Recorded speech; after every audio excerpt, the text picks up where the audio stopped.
Hi friends. మనం అరుణాచలం వెళ్ళినప్పుడు అక్కడ మనకి అరుణాచలం సప్తర్షి చెట్టు అనేది ఒకటుంటుందండి. ఇది ఎగ్జాక్ట్‌గా అరుణాచలేశ్వర ఆలయంలోని కిలిగోపురం దాటిన తర్వాత కుడివైపున ఆలయానికి ఈశాన్య భాగంలో ఉంటుందండి. ఇక్కడ బిడార అమ్మాన్ అనే టెంపుల్ కూడా ఉంటుంది.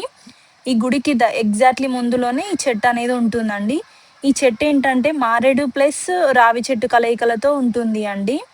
చూసారా మీకిక్కడ వీడియోలో స బల్లి రూపంలో మనకు సప్త ఋషులనేది దర్శనం ఈ విధంగా ఇస్తుంటారండి. అసలు ఆ మారేడు బెరడుకు బల్లికి ఒకే కలర్‌లో ఉండడం వల్ల మనము గుర్తుపట్టలేము. చాలా దగ్గరగా క్షుణ్ణంగా పరిశీలిస్తే మాత్రమే మనం చూడగలుగుతామండి. ఈ ఈ రావి, మారేడు 2 శక్తివంతమైన వృక్షాలు కలిసి ఉండడం చాలా అద్భుతం. మహిమానత్వం అని భక్తుల నమ్మకమండి. అయితే ఈ ఈ మహర్షులు జీవుల రూపంలో ఈ చెట్టుపై సంచరిస్తూ ఉంటారు. బల్లి రూపంలో ఉంటారని పురాణ కథలు చెప్తున్నారు. వాళ్ళు చెట్టు బెరడు రూపంలో కలిసిపోయి ఉంటారు. అందుకే చాలా మందికి కనబడరు. ఎంతో అదృష్టం ఉంటే తప్ప ఆ జీవులు కనిపించవు. ఒకేసారి 7 జీవులు కనిపించవు. ఒకటో, రెండో మాత్రమే కనిపిస్తాయి.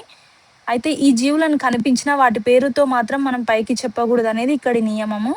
మీరు కూడా నాకు 2 కనిపించాయండి. మీరు కూడా దర్శనం చేసుకోండి. అరుణాచలేశ్వర